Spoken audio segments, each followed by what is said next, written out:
Ito na idol, magluluto tayo ng sinigang na bangus. Ito po ang ating mga sangkap at atin na pong isasalang para pakuluin.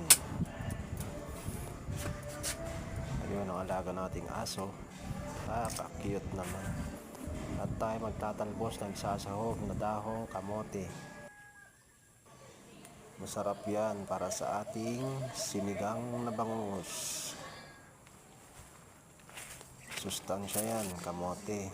Ating kapaligiran, ang ating ilog na Cagayan Rivers.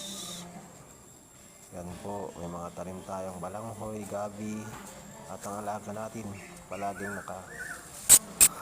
nakasubaybay sa atin. Ayan, kapaligiran. Po ang Cagayan Rivers. Yan, sa kabila po yan. Yan po ang tanawin. Ito na po at luto ng ating kanin. At ang ating bangus inaantay para kumulo. Ayan. At kakain na tayo. Luto na po siya. Luto na yan. Kaya higop tayo ng sabaw. Sarap naman.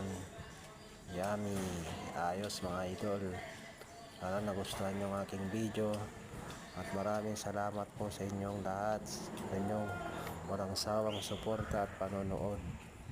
Pagpalain po kayo. Maraming salamat po.